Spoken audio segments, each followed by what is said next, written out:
Timotiya wo sungula ku avanyisa ka vuntlhanu.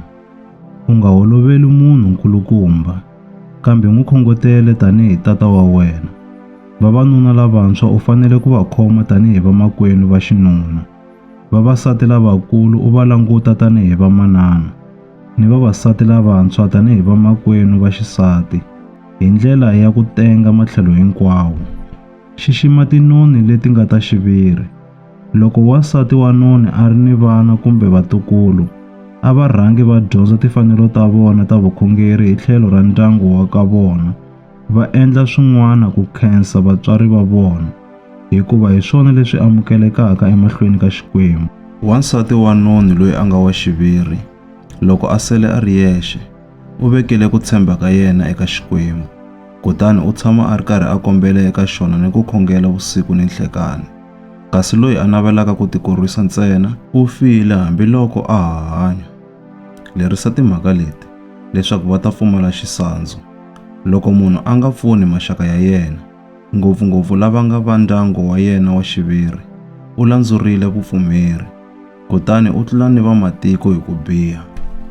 Wansati wa noni a tsarisiwe ntsena loko a ri ni malembe ya 60, naswona a tekiwile kan'we ntsena, naswona u fanele ku va ni vumbhoni lebyi twalaka hi tlhelo ra mintirho leyinene ya yena, ku fana ni ku kurisa vana hi ndlela ya kona, ni ku tsakela vaendzi, ni ku hlantswa milenge ya vahlawuriwa va Xikwembu, ni ku pfuna lava xanisekaka, ni ku tshama a ri karhi a endla leswinene hi matlhelo hinkwawo.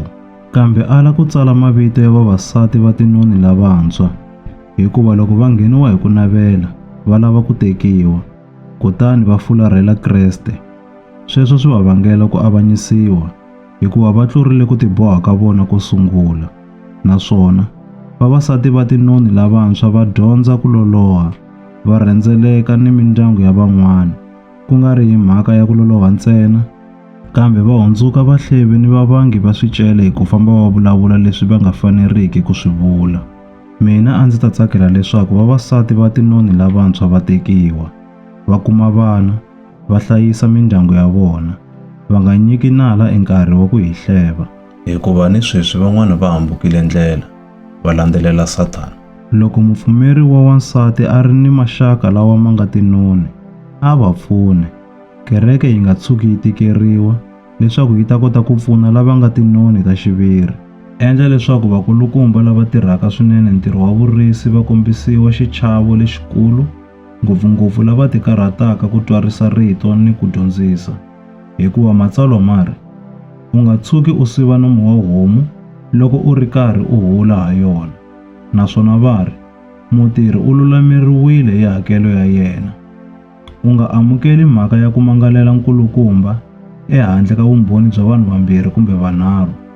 Loko ku ri ni vakulukumba lava phikelelaka ku dyoha, va tshinya erivaleni leswaku lavan'wana va ta chava.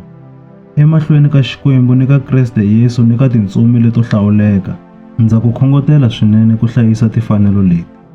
U nga tekeli ku avanyisa, nakona u nga yi hi nghohe. U nga hatliseli ku tlhandleka munhu mavoko, naswona u nga tinghenisi eswidyohweni swa un'wana munhu. Tihlayise, u tshama u tengile. U nga ha nwi mati ntsena, kambe nwa na vhinyonyana, hi leswi u karhatekaka endzeni ni ku tala ku va ni switlhavi emirini. Swidyoho swa vanhu van'wana swi le rivaleni, swi va yisa eku avanyisiweni, kambe swidyoho swa van'wana swi vonaka endzhaku ka nkarhi ntsena.